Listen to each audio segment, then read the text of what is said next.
This video is strictly for educational purposes only. I do not condone or glorify the usage of drugs. Today, we're diving into one of the most legendary and mysterious mushrooms of all time, the Amanita Muscaria. Whether you've realized it or not, you've probably seen this mushroom all throughout your life. The iconic red and white toadstool is everywhere. It's depicted in fairy tales, video games, TV shows, and even Christmas decorations. Honestly, I wouldn't be surprised if Santa Claus himself was microdosing this. However, beyond its playful appearance lies something far more fascinating. Consuming this mushroom can produce a range of effects from euphoria and relaxation to dreamlike states and altered perception. Unlike your typical psychoactive mushrooms that contain psilocybin, this mushroom has a completely different set of effects working through compounds like muscimol and ibotenic acid. This grants it a unique position in the world of mind-altering substances. Simply put, the Amanita Muscaria is a psychoactive mushroom, but operates in its own distinctive way. So what's the real story behind this mushroom? What's its purpose and how does it actually feel? In this video, I'll break down everything you'd want to know, including the history, how it works, and what to expect from taking it. And to take it a step further, I'm going to try it myself right here for the first time so you can witness exactly what happens to me. This will either be a great experience or I'll be questioning my entire reality. Let's get into it.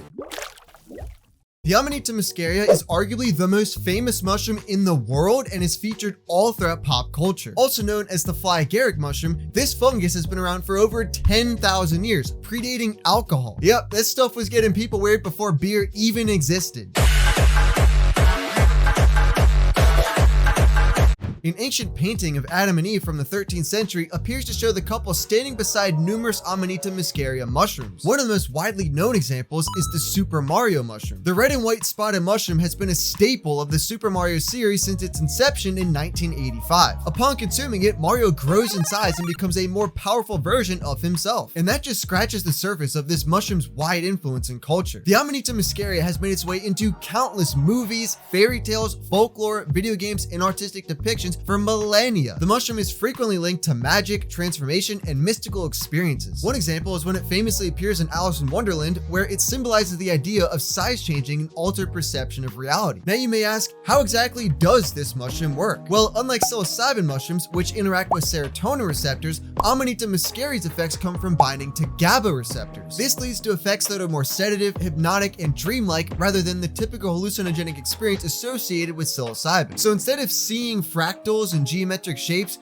you might just feel like you're melting into your couch. I'm melting! The Amanita Muscaria contains two psychoactive compounds, ibotenic acid and muscimol. Each has its own distinctive effects and serves a different role in how the mushroom influences the mind and body. Ibotenic acid is known for its stimulating effects. It enhances visual acuity and problem-solving skills, earning it the reputation as the upper component of the mushroom. On the other hand, muscimol promotes calmness and relaxation in a manner similar to benzodiazepines, making it the downer aspect of the mushroom. Together, these two compounds create a unique psychoactive experience that differs from traditional psychedelics like psilocybin. While ibotenic acid can induce heightened awareness and mental stimulation, muscimol takes over as it converts in the body, leading to deep relaxation, dreamlike states, and altered perception of reality. This duality is what makes Amanita Muscaria so distinct. It can feel both energizing and sedative, sometimes even shifting between the two throughout the experience. Users have described the effects to be similar to ketamine or DXM, but warmer and more organic feeling rather than robotic or synthetic. It can have some alcohol-like sedation, but with a mental surrealness and deep altered states. Notable side effects that may occur include nausea, dizziness, drowsiness, and confusion. In some cases, high doses or improper preparation may lead to anxiety or fluctuating body temperature that causes chills or excessive sweating. I think your brain has been overheated, sir. These effects are typically caused by unconverted ibotenic acid, which is why proper drying and heat treatment are essential before consuming this mushroom. Ibotenic acid is technically a neurotoxin and serves as a precursor to muscimol, converting through a process called decarboxylation. Consuming ibotenic acid without converting it first can give the user an increased likelihood of a negative experience, whereas muscimol is more likely to induce a sedative, dreamlike psychedelic state with less risk of physical discomfort. That's why it's smart to begin with a low dose first, stay hydrated, and consume it in a calm, controlled environment. You guys be extra careful now. Fatal poisoning from ingesting this mushroom is extremely rare. This is often the result of someone thinking they have an Amanita Muscaria, but in actuality, they have a completely different poisonous mushroom. Imagine eating a mushroom thinking you were about to get enlightened, but instead got poisoned. One of God's many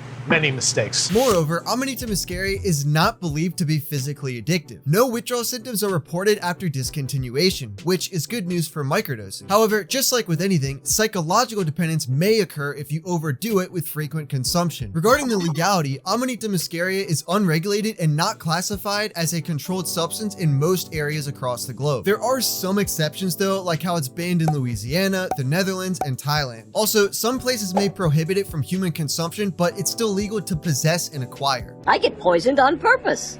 For research. There are several notable forms of this mushroom that are worth mentioning. Firstly, there are the raw dried mushrooms, which are the most traditional form. Drying the mushroom helps convert ibotenic acid into muscimol, reducing nausea and unwanted side effects. Consuming the raw mushroom caps tend to have more ibotenic acid, meaning that the caps can be more stimulating and somewhat dissociative. The next common form is brewing it into a tea. Many people prefer brewing Amanita into a tea to further break down the ibotenic acid into muscimol, making the experience smoother. Another form is by taking it in capsules or powder. Grinding it into a powder allows for precise dosing. Plus, you can put it into capsules, making it easy to swallow. The mushroom also comes in gummies or edibles. Infused Amanita gummies provide an enjoyable way of eating them without the bitterness or dryness of the actual mushroom. The gummies I'll be taking here are made with the decarboxylated extract, so there is more muscimol and less ibotenic acid. Forms aside, the dosage is super important for understanding the effects of this mushroom. A microdose is considered to be 0.2 to 2 grams. This can yield slight mood enhancement and improve focus or mood, but with no significant alterations in perception. A low to moderate dose ranges between 2 to 5 grams.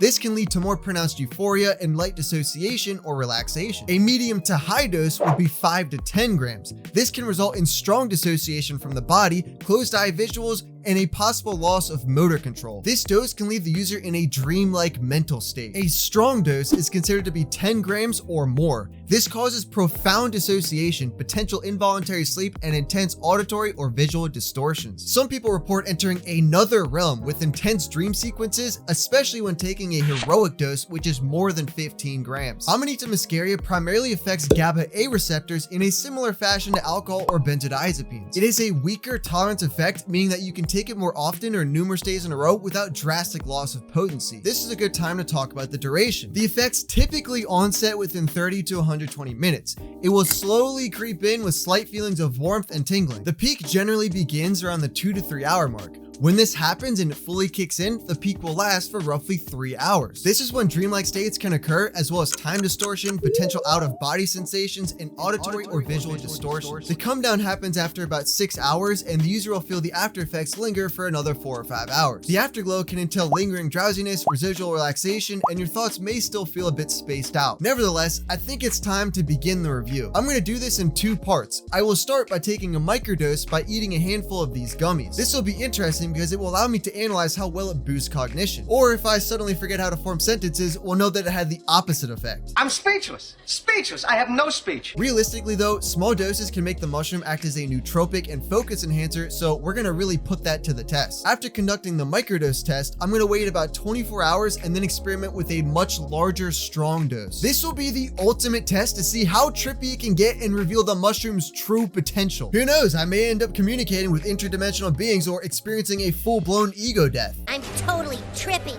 balls. A quick disclaimer before we get started. What I'm about to do is strictly for educational and journalistic purposes only. I am not promoting or glorifying the recreational use of this substance. Any actions depicted are conducted for research documentation only. Do not replicate anything you see or hear in this video. I want to give a shout out to my boy Gabe Hardy. He's the one who sent me these mushrooms. He's an avid Amanita user and wholeheartedly vouches for their efficacy. So if you find yourself interested in Amanita, be sure to give him a follow. With all that being said, let's get started. This right here is what the product guide looks like. I have Amanita infused gummies and the raw dried caps of the mushroom itself. As for the mushroom, this is what it looks like. The brand I have is Minnesota Nice Ethnobotanicals. This company is known for its herbal remedies, primarily Amanita Muscaria. And just so that I'm fully transparent, my boy Gabe is an affiliate of this company, but that will not influence my review. Expect me to give my 100% honest take. Alright, so we're going to start with the gummies first, and we're going to see what nootropic benefits it has by taking a small dose first. I have yet to open this yet, so let's go ahead and get this open. I can smell the sour cherry right away as soon as I open that. That's the flavor I got. That's definitely sour cherry.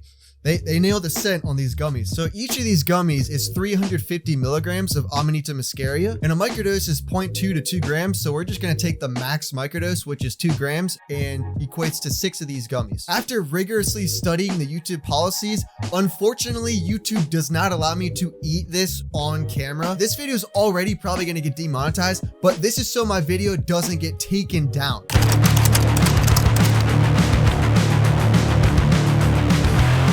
I'm gonna go ahead and take 6 of these gummies. These are damn good. I could just eat this entire packet, honestly. All right, so 6 gummies down. That tasted really good. They nailed the flavors on these. Yo, Gabe, you guys nailed the flavor on this. Really good. Now that the gummies are down the hatch, I'm gonna give it some time and let's see what happens. 1 hour later. All right, so it's been about an hour. I just went to the grocery store and I can't lie, when I was in there, I was feeling kind of weird. Don't know how to explain it really, but I could almost feel the mushrooms taking an effect in my stomach. We're still pretty early right now. Like I said, it's about an hour out, so I'll keep you posted. We are officially at the 90-minute mark, and I am starting to feel changes in my cerebral area, head area, space-ish, whatever you want to call it. It's somewhat of a fuzzy feeling going on in my forehead, kind of. I also feel it kicking in my stomach, like I feel myself absorbing it, if that makes sense. It still hasn't fully kicked in, but I am noticing the cognitive effects as of right now. Nothing crazy, but it's a physical feeling that I can feel. It is kicking in. If I could describe how it's affecting my mind, it's kind of like a spacey feeling. I feel spaced out, but in the lightest sense. I'm still in reality. I'm still able to focus and think about things realistically, but I do feel a tiny bit spaced out. At this juncture, I think I'm just gonna wait until I start peaking and update you from there. Okay, so it's been a little over 3 hours. I got this hat now, and this is what I'm feeling right now. I have the slightest sedation in my frontal lobe, and my body overall feels more relaxed. No changes in my vision. I'm not having hallucinations or seeing any distortions or anything like that. But with a microdose, you shouldn't really expect that. I am in a fairly good mood right now, but I can't pinpoint if that's the mushies talking or if that's just my usual mood. I feel relatively clear-headed and my body feels somewhat warmer. I tried listening to some music and I found myself head bobbing slightly more than I normally would.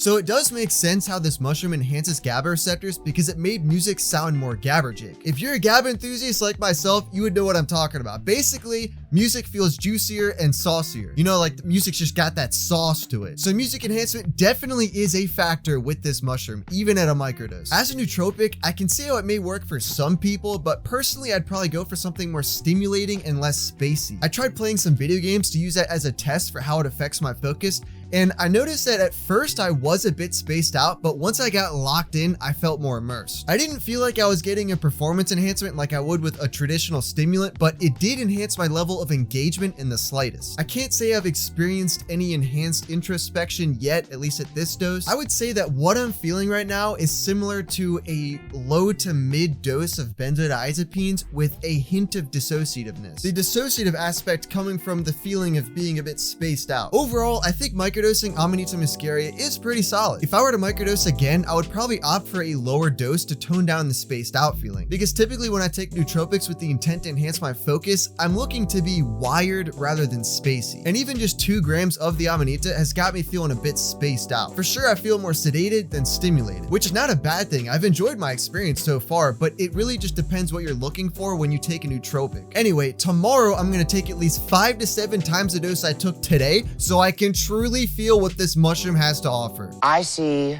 untapped potential. That way I can really test out the auditory and visual distortions and see how trippy the body load and headspace can get. That being said, I'm gonna go smoke some ganj and see how cannabis affects the microdose. A few moments later. All right, so it's been a few hours. I smoked some ganj with a little tobacco as well, had a few beers, had some dinner. I'm also wearing the brand new low-key fish merch available now in the description, and now I'd just be chilling. Overall, I have nothing really bad to say about the Amanita Muscaria so far, at least with the microdose. I think tomorrow I'm gonna take roughly 10 grams or so and really see how that affects my cognition and impairment and motor skills and all that stuff. We'll really be able to put it to the test to see how sedating or trippy the experience can be. I've heard 10 grams can make it feel like you're dreaming while you're wide awake, so this should be very interesting. I'll see you guys tomorrow, or in your case, a few seconds.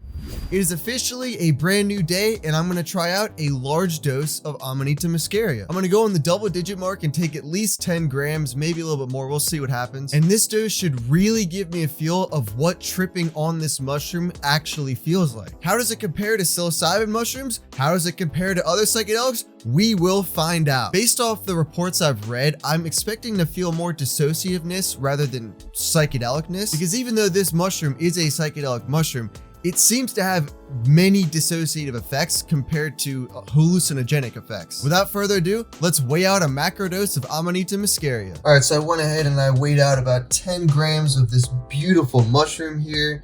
So we're gonna go ahead and start eating this. All right, so this is what we're working with here. I went ahead and I kind of shredded these a little bit, and I plan to put these on this bagel and eat it with banana. So let's see how that works. So if you ever wondered what an Amanita Muscaria bagel looks like, this is what we got right here. I'm gonna go ahead and chow down on this. I'll see you guys in a bit. 10 grams Amanita down the hatch. I'm hoping that the bagel and the banana can help alleviate some of the nausea that frequently gets reported with this mushroom. The shroom itself really didn't taste bad at all. It kind of just tasted like your normal cubensis psilocybin mushroom, in the sense that it just tastes like eating sticks and dirt, or as if you had a edible, malleable tree that you started chewing on.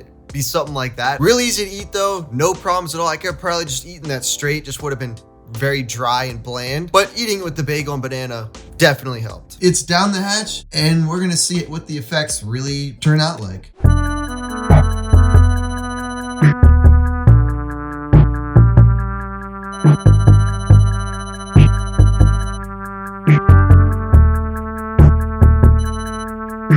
Yo, what up? It's been a few hours since I ate the shroom, and here are my thoughts. My whole body started feeling heavy around 30 to 45 minutes, and by the 1 hour mark, I was feeling super heavy, so I had to lay down on my couch. When I closed my eyes, I started to get some slight visuals. I saw this thin white rectangle that was oscillating up and down while also rotating in a circle. It was just going up and down, back and forth, up and down, back and forth. Typical psychedelics like LSD or psilocybin will cause objects to morph into themselves, or colors will swirl into each other, or the walls will seem like they're breathing. With Amanita, I didn't experience any opened eye visuals, only the slightest closed eye visuals. And it wasn't anything outlandish or seemingly impossible. You could probably get the same visuals if you took your thumbs and pushed on your eyes really hard. Anyway, I was lying down on my couch watching a hockey game, waiting for the shroom to kick in, and around the 90-minute mark, I fell into a deep dream state. I don't remember much other than I was locked into a deep trance-like state.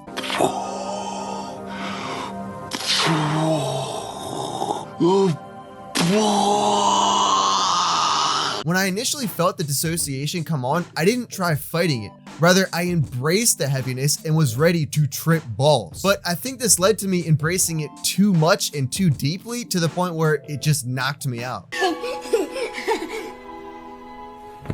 Luckily, I didn't experience any nausea, because that seems to be fairly common among users, especially with a high dose. I think eating it with a banana and bagel, which are both good sources of carbohydrates, was a good idea, because it really helped mitigate any feeling of nausea that I would have had. This mushroom is definitely a dream substance, because that's all I did the majority of the trip. When I ate the shroom, it was only around 1 p.m. in the afternoon, and prior to eating it, I had been awake for only 2 hours because I woke up at 11 a.m. from a full night of sleep. So going into this trip, I wasn't tired at all whatsoever, but the sedation from the Amanita was so intense that it straight up knocked me out cold.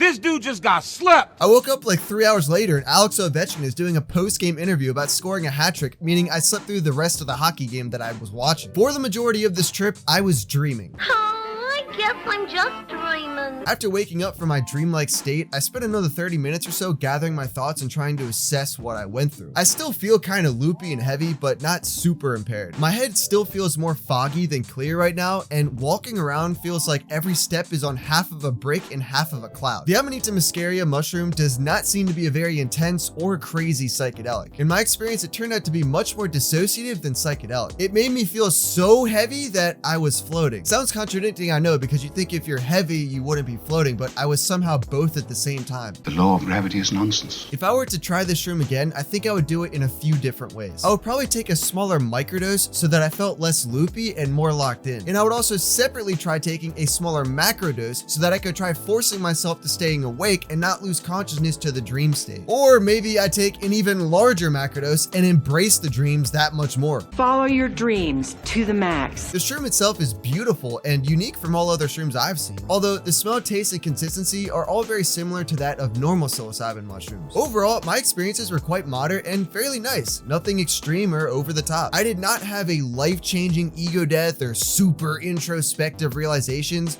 just chill, vibey, really heavy dissociations. By the way, if you're rocking with the content and want to support the channel, check out my merch page. We got rad beanies like this, t-shirts, hats, mugs, stickers, all the good stuff. Link in the description. I get demonetized all the time, so go get yourself a hoodie or something. With that being said, watch this video next to see me review another wild substance, Mad Honey. This is real psychedelic honey, so go check it out to see what the hype is all about. My name is Fish and I stay low key. Peace out.